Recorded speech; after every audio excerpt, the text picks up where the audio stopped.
Hello जय Hind everyone. सो आज की इस क्लास में हम आपका क्लास 7 का मैथ्स का 2.3 एक्सरसाइज उसके कुछ बेसिक कंसेप्ट देखेंगे एंड देन जब हम नेक्स्ट एक्सरसाइज में आपका जो नेक्स्ट वीडियो होगा उसमें हम 2.3 आपका कंप्लीट सॉल्व करेंगे। अगर आपने इससे पहले के वीडियोज नहीं देखे तो आई टैब पे या फिर नीचे डिस्क्रिप्शन बॉक्स या फिर कमेंट बॉक्स में मैं आपको उनका लिंक दे दूंगा। ठीक है, तो स्टार्ट करते हैं। तो सबसे पहले जो हम इसमें मैंने आपको पहली एक्सरसाइज में भी बताया था वो हम पहले ऑफ का ही कॉन्सेप्ट पढ़ेंगे कि अगर फॉर एग्जांपल आपको किसी क्वेश्चन में गिवन हो कि लेट सपोज 1/2 ऑफ 2/6, ठीक है, तो हम इसको कैसे सॉल्व करेंगे। सिंपल है, ऑफ का मतलब मैंने बताया था मल्टीप्लाई होता है, तो 1/2 मल्टीप्लाई बाय 2/6। ठीक है, अब ध्यान से देखो, अब मल्टीप्लाई में क्योंकि ये दो फ्रैक्शन आपस में मल्टीप्लाई हो रहे हैं तो नॉर्मल जो आपका डिनोमिनेटर होता है वो डिनोमिनेटर के साथ मल्टीप्लाई होता है एंड जो आपका न्यूमिनेटर होता है वो न्यूमिनेटर के साथ मल्टीप्लाई होता है। ये हो जाएगा यहाँ पे 2 1 2 अपॉन में 2 6 हो जाएगा 12। तो यहाँ से अगर मैं 2 1 2 एंड 2 6 12 मैंने इसको और सिंप्लीफाई कर दिया तो ये यहाँ से हो जाएगा 1/6। आप चाहे तो आप यहीं पे भी काट सकते थे 2 से 2, तो ये आंसर आ जाता 1/6। तो इस टाइप की क्वेश्चन आपको कुछ आपके 2.3 एक्सरसाइज में मिलेंगे। ठीक है, जैसे ऑफ वाला कंसेप्ट या फिर कभी क्या होता है कि वो मिक्स फ्रैक्शन बना के देता है। तो फॉर एग्जाम्पल लेट सपोज उसने आपको जो क्वेश्चन दिया वो दिया 2 होल 2/5, ठीक है, ऑफ 1/6 या फिर 4/6। ठीक है, अब ऐसे केस में आपको सबसे पहले क्या करना है, ये जो आपकी मिक्स फ्रैक्शन है ना इसको आपको नॉर्मल फ्रैक्शन में चेंज करना है। अगर मैं इसको नॉर्मल फ्रैक्शन में चेंज करूंगा तो मैंने आपको बताया था इन दोनों को हम मल्टीप्लाई करते हैं फिर इसको ऐड करके फिर लिखते हैं। तो 2 5 2 जो होता है 10 10 + 2 हो जाएगा 12, तो 12 अपॉन में 5 हमारा इसका हो जाएगा।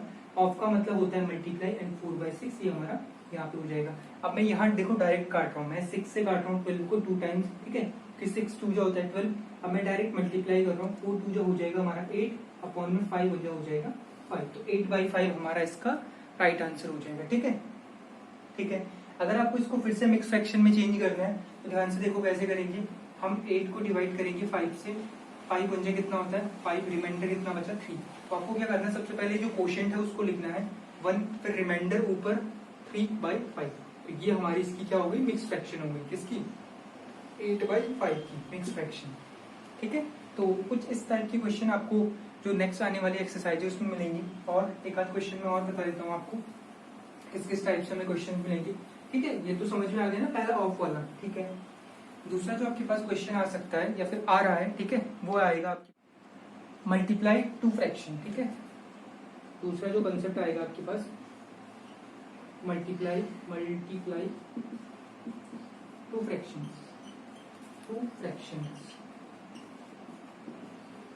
ठीक है, अब ये दो फ्रैक्शन नॉर्मल भी हो सकते हैं और मिक्स में भी हो सकते हैं। फॉर एग्जांपल अगर मैं पहले नॉर्मल की बात करूं, जैसे 4/6 मल्टीप्लाई बाय 2/2 दे रहा हूं मैं आपको। ठीक है, अगर ऐसा क्वेश्चन आ जाए तो सिंपल सी बात है, न्यूमिनेटर के साथ मल्टीप्लाई होगा एंड जो आपका डिनोमिनेटर है वो डिनोमिनेटर के साथ मल्टीप्लाई होगा। यहाँ पे आप 2 से 2 को काट सकते हो 1 टाइम एंड अगर मैं 2 से 4 को काटू 2 2 4 एंड 2 3 6, तो इसका आंसर हो जाएगा 2 1 2 अपॉन में 3 1 3, 2/3 इसका राइट आंसर हो जाएगा।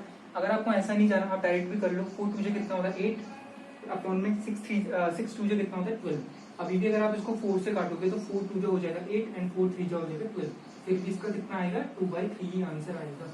ठीक है, तो ऐसा ये तो हो गया मल्टीप्लाई टू फ्रैक्शन किसका, अगर दोनों नॉर्मल फ्रैक्शन हो।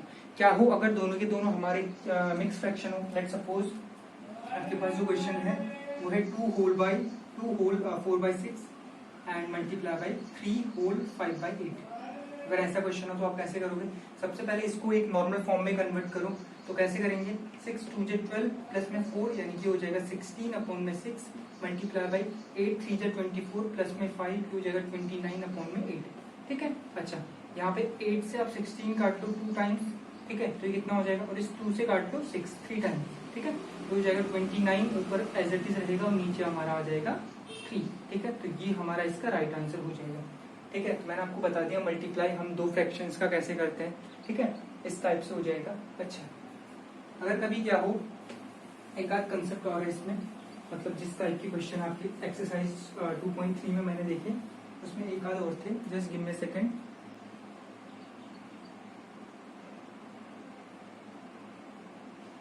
क्वेश्चन आपके पास ऐसे आ रखा है जो आपकी एक्सरसाइज 2.3 है, जब हम नेक्स्ट वीडियो में उस पर बात करेंगे तो फिर मैं क्वेश्चंस एक्सरसाइज की उठा के लाऊंगा। बट ऐसा था फॉर एग्जांपल आपको पहले सॉल्व करने के लिए दे रखा था, ठीक है। लेट सपोज सॉल्व करो इसको, सॉल्व करने के लिए क्या दे रखा है, 2 होल 4/6 और मल्टीप्लाई या फिर ऑफ भी दिया होता है, हमें पता है ऑफ का मतलब ही मल्टीप्लाई होता है, तो ये हो जाएगा 2 होल 3/2, ठीक है। अगर कभी ऐसा दिया हो, सबसे पहले इसको नॉर्मल फॉर्म में चेंज करो। अब आपको गिवन क्या रहेगा, पहले ये जो आपकी फ्रैक्शन है इनका मल्टीप्लीकेशन करो एंड इसके बाद इनको रिड्यूस करो इनकी नॉर्मल फॉर्म, सॉरी क्या लोएस्ट फॉर्म में। तो लोएस्ट फॉर्म होती है कि ऐसा फॉर्म जिससे कि वो नीचे नहीं कट सकता। लेट सपोज अभी मैं आपको करके दिखाता हूँ। पहले इसको नॉर्मल फॉर्म में कन्वर्ट करो, तो 6 2 12 प्लस में 4 ये हो जाएगा 16/6 मल्टीप्लाई बाई 2 2 4 प्लस में 3 ये हो जाएगा 7/2, ठीक है। मैंने 2 से 16 को काटा 8 टाइम्स, ठीक है।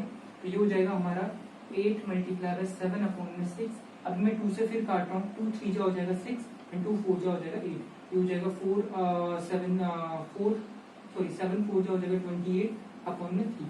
तो अभी आप देख रहे हो कि जो 28/3 है, हम इससे सिंपल इसको नहीं कर सकते, ठीक है। इसकी लोएस्ट टर्म में यही इसकी लोएस्ट फॉर्म है, ठीक है।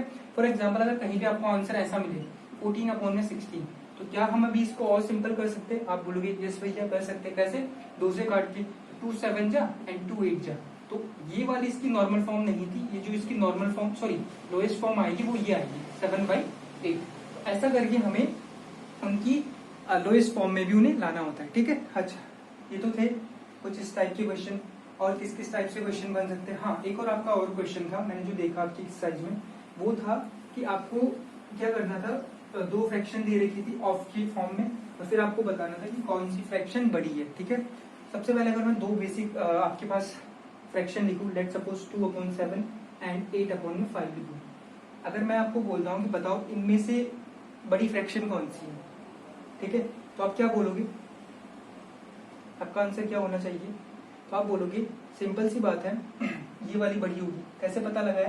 तो इसके 2 मेथड है, या तो आप क्या करो, इसको इधर मल्टीप्लाई कर लो, इसको इधर मल्टीप्लाई कर लो। तो 5 2 कितना हो जाएगा 10 एंड 7 8 कितना होता है 8 7 56 56।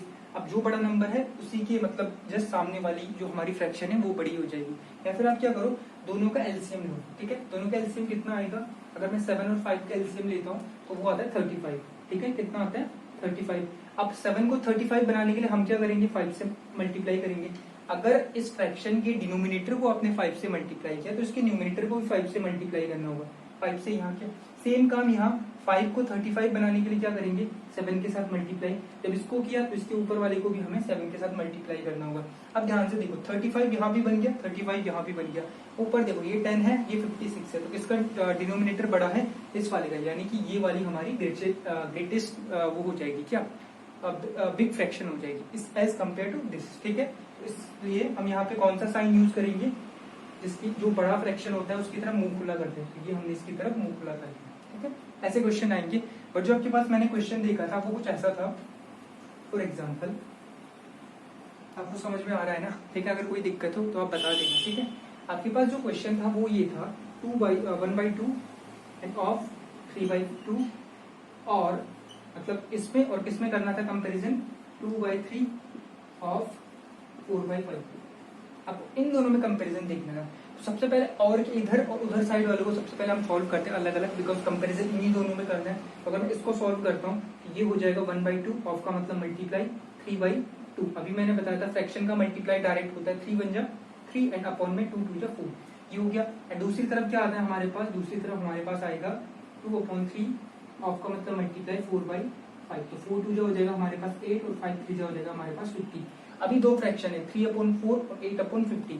अब आपको ये बताना है कि इनमें से कौन सी फ्रैक्शन बड़ी है। तो सिंपल सी बात हुई, या तो क्रॉस मल्टीप्लाई कर लो। 15 3 कितना होता है 45 एंड 8 4 कितना होता है 32। तो बड़ी कौन सी बड़ा कौन सा नंबर आ रहा है? 45, यानी कि ये वाली फ्रैक्शन हमारी ऑब्वियसली बड़ी होगी। या फिर वही कौन सा एलसीएम मेथड लेके दोनों का अगर मैं एलसीएम लूंगा तो आएगा मेरा 60, ठीक है। 4 को 60 बनाने के लिए 15 के साथ मल्टीप्लाई करूंगा, तो इसको भी 15 के साथ मल्टीप्लाई कर दो।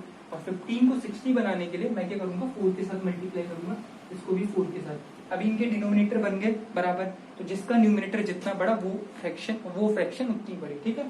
तो ये वाली बड़ी आ गई, इस हिसाब से हम इसको टिक कर सकते हैं, ठीक है। अच्छा, इसके बाद एक और क्वेश्चंस आपकी जो मैंने एक्सरसाइज में देखी, आपको इसलिए करवा रहा हूँ बिकॉज ताकि जब आप एक्सरसाइज के क्वेश्चन करो तो फिर आपका कोई डाउट ना बचे कि ये क्वेश्चन यहाँ कैसे आया, ठीक है। अच्छा, एक आपके पास ऐसा आया था जो आपका लास्ट क्वेश्चन था आई गेस, जैसे 1/2 था, मल्टीप्लाई बाय बीच में एक बॉक्स था और यहाँ पे आ गया लेट सपोज 4 करो और यहाँ पे लिख दो 20/36। अब ध्यान से देखो, यहाँ पे कोई एक फ्रैक्शन आएगी, बिल्कुल सही बात है। अगर इधर फ्रैक्शन है तो इधर भी फ्रैक्शन आनी चाहिए, ठीक है। अच्छा, अब आप ये देखो, हमें पता है फ्रैक्शन में डायरेक्ट मल्टीप्लाई होता है, यानी कि यहाँ पे इस जगह कोई नंबर होगा तब जाके 4 का मल्टीप्लाई जब उस नंबर से करेंगे तो 20 आएगा। तो क्या आप कोई ऐसा नंबर बता सकते हो कि जिसकी मल्टीप्लाई हम 4 से करो 20 आ जाए? बिल्कुल भैया, क्या होता है वो होता है आपका 5, बिल्कुल सही। 5 4 जो आपका 20 हो गया, बिल्कुल सही।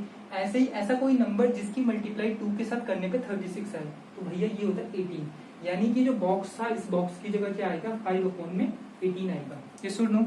और दूसरी चीज आप कैसे पता लगा सकते हो, अगर आपको यहाँ का चीज चाहिए तो आप इस वाले में इस वाले का डिवाइड कर दो, ठीक है। लेट्स सपोज आपको नहीं पता यहाँ पे 5 आएगा, आप क्या करो 20 में डिवाइड कर दो 4 का, क्योंकि जब आप आगे वो वाला पढ़ोगे, कौन सा लीनियर इक्वेशंस जब आप पढ़ोगे, ठीक है, इक्वेशन वाले क्वेश्चन, तो उसमें क्या होता है, लेट्स सपोज जैसे मेरे पास ये है 5 इंटू एक्स है, मुझे एक्स की वैल्यू नहीं पता, यहाँ पे भी सेम ही तो हो रहा है। लेट्स सपोज इसको मैं चलो 4/2 ही ले रहा हूँ, ठीक है। अभी मैं बता देता हूँ, अगर आपकी समझ में आ गया तो ठीक है, वरना हम आगे की क्लास में डिस्कस करेंगे। जैसे 4/2 है, ठीक है, मुझे पता है यहाँ पे कोई एक फ्रैक्शन आएगा, लेट्स सपोज वो फ्रैक्शन है x अपॉन में y, ठीक है, ये फ्रैक्शन है, तो इक्वल टू है मेरा कितना 20/36, 20/36। अभी ध्यान से देखो, अब इस x अपॉन y की वैल्यू हमें चाहिए, बिल्कुल चाहिए, तो हमें इस पूरे को इधर ट्रांसफर करना होगा। अब ये यहाँ से यहाँ जब ट्रांसफर होगा तो इसके साइन बदलेंगे, तो ध्यान से देखो, ये पूरी फ्रैक्शन इस x अपॉन y के साथ किस रिलेशन में है, आप बोलोगे भैया मल्टीप्लाई में है, ये पूरा यहाँ डिवाइड में जाएगा। अगर मैं इसको लिखूं तो x upon y equal to आएगा 20/36, तो था ही, जब ये पूरा डिवाइड में आएगा तो पूरा डिवाइड में चला जाएगा 4/2। ये सुन लो, बिल्कुल सही बात।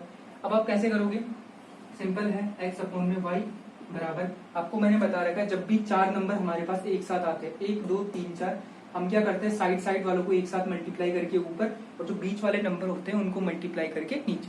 ये हो जाएगा मेरा, इन दोनों को जब मैं एक साथ ले जाऊंगा ये हो जाएगा 20 मल्टीप्लाई बाय 2 अपॉन में कितना हो जाएगा 36 multiply by 4, 36 multiply by 4।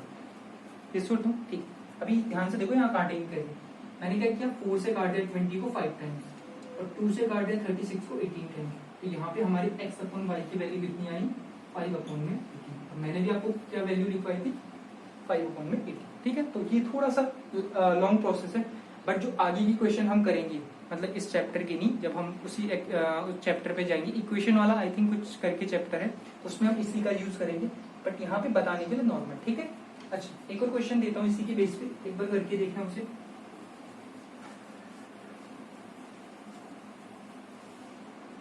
Question है आपके पास 6/8 मल्टीप्लाई बाय, और यहाँ पे कुछ आएगा, ठीक है, बराबर 30/40, ठीक है, ऐसा करके कुछ आया। तो आपको पता है सिंपल, भैया 6 की मल्टीप्लाई किसके साथ करेंगे 30 आए, अगर ये भी नहीं पता, सिंपल सी बात है, 30 में 6 का डिवाइड कर दो, 30 में अगर 6 का डिवाइड करेंगे तो हमारा आंसर आएगा 5, बिल्कुल सही। अपॉन में 40 में अगर 8 का डिवाइड करेंगे फिर भी आएगा हमारा 5। ये सुन लो, हाँ, तो ये 5/5 यहाँ पे राइट आंसर है, ठीक है। आप बोल सकते हो भैया 5/5 को तो मैं 1 भी लिख सकता हूँ, बिल्कुल भैया लिख सकते हो, आंसर वही आएगा। क्यों, क्योंकि अगर मैं इसको सिंप्लीफाई करूँ कि 1 के साथ मल्टीप्लाई होगी, नॉर्मली बनेगा ना 6/8 ही रहेगा। अब अगर मैं 6/8 को सॉल्व करता हूँ, सॉल्व नहीं, इसकी सिंपलेस्ट फॉर्म में कन्वर्ट करता हूँ, तो ये कितना आएगा, 2 से काटेंगे 2 3 6 एंड 2 4 8, ये आ गया 3/4। और अगर मैं इस पूरे को भी इसकी सिंपलेस्ट फॉर्म में कन्वर्ट करता हूँ, 10 0 से 0 कट गया, या फिर 10 से मैं इसको काटू, 10 3 30 10 4 40, तो ये भी आखिर में सिंपलेस्ट फॉर्म कितनी बनी इसकी 3/4। तो चाहे ऐसे करो चाहे वैसे करो, आंसर हमेशा सेम ही आएगा, ठीक है। तो और हम कुछ भूल रहे हैं, ग्रेटर एंड स्मॉलर वाला मैंने आपको बता दिया, ठीक है, बड़ा और छोटा हम कैसे डिसाइड करते हैं, ठीक है। अच्छा, और ये है इसमें आपके पास, हाँ, कुछ ऐसे क्वेश्चंस भी आपको देखने को मिलेंगे, वो मैं एक्सरसाइज के दौरान ही आपके पास लाना चाहता था, बट अभी क्योंकि थोड़ा बहुत टाइम बचा है, मेरे ख्याल से इतना टाइम बचा होगा, ठीक है, हाँ 14 मिनट हो गए, तो अभी 2-4 मिनट हमारे पास बचे। तो क्वेश्चन कैसे आएगा आपके पास, लेट्स सपोज मैं हूँ, मेरा नाम लेट्स सपोज आशीष, ठीक है। तो आशीष क्या करता है, आशीष एक दिन में 1 डे में, ठीक है, कितनी रोटी खाता है, लेट्स सपोज 4 चपाती, 4 रोटी, रोटी को मैं हिंदी में लिख रहा हूँ, ठीक है। कोई भी एक मान लो लड़का है आशीष, वो एक दिन में 4 रोटी खाता है। अब आपसे ये पूछा गया कि अगर वो एक दिन में 4 रोटी खाता है तो आप बताओ वो 28 रोटी कितने दिन में खाएगा। ध्यान से समझो, कोई लड़का है आशीष जो कि एक दिन में 4 रोटी खाता है और वो कंटिन्यूअसली ऐसे ही खाता है, पहले दिन 4 रोटी, फिर दूसरे दिन भी 4, तीसरे दिन भी 4 एंड सो ऑन, ठीक है। तो अगर एक दिन में 4 रोटी खाता है तो 28 रोटी कितने दिन में खाएगा, ठीक है। तो सिंपल सी बात, हमें कुछ नहीं करना। अगर वो एक दिन में, if he eats 4 chapati in 1 day, अगर एक दिन में वो कितनी रोटी खा रहा है, 4 रोटी, ठीक है, 4 चपाती, ठीक है। तो 28, लेट सपोज 28 जो चपाती खाएगा, रोटी खाएगा, उसे लग रहे x दिन, कितने दिन लग रहे, x दिन लग रहे, ठीक है। एक दिन में 4 रोटी खाता है तो 28 रोटी कितने दिन खाएगा, ठीक है। दिन दिन एक साइड और जो रोटी यानी कि चपाती थी वो एक साइड। अब आपको कुछ नहीं करना, इनको क्रॉस मल्टीप्लाई कर देंगे, ठीक है। तो क्रॉस मल्टीप्लाई जैसे ही करेंगे, 28 जब 1 के साथ होगा तो ये हो जाएगा 28 ही मल्टीप्लाई करके, और जब 4 आपका x के साथ मल्टीप्लाई होगा तो ये हो जाएगा 4 मल्टीप्लाई बाय x। अब ध्यान से देखो, हमें x की वैल्यू फाइंड करनी है, बिल्कुल सही बात। तो x की वैल्यू फाइंड करने के लिए मुझे 4 को इधर भेजना पड़ेगा, तो 4 को मैं भेजूंगा डिवाइड में। अब भैया डिवाइड में ही क्यों, क्योंकि कोई भी चीज जब इधर मल्टीप्लाई में होती है, ये x के साथ मल्टीप्लाई में थी तो ये इधर आके डिवाइड में होगा, तो x की वैल्यू आ जाएगी 7। सिंपल सी बात है ना। वैसे भी सोचो यार, अगर कोई बंदा एक दिन में 4 रोटी खाता है तो 28 रोटी कितने दिन में खाएगा भैया। 28 रोटी हम उसे डिवाइड कर देंगे एक दिन वाली रोटी से, तभी तो पता चलेगा कितने दिन में खा रहा है। तो हम 28 को 4 से डिवाइड कर दे तो हमें पता चलेगा वो 7 दिन में 28 रोटी खा लेगा, ठीक है। तो ये थे आपके कुछ basic concept and some important questions या फिर एग्जांपल्स आप बोल सकते हो, ठीक है। 2.3 से रिलेटेड अभी हम जो नेक्स्ट वीडियो आएगा इसका, उसमें हम 2.3 आपकी आई थिंक कंप्लीट हो जाए एक ही वीडियो में। तो आई होप आपको ये वीडियो पसंद आया होगा एंड जो नेक्स्ट वीडियो का वेट करना, तब तक उसमें आपका पूरा ये इसका आपको सॉल्यूशन मिल जाएगा, ठीक है। तो तब तक के लिए जय हिंद, जय भारत।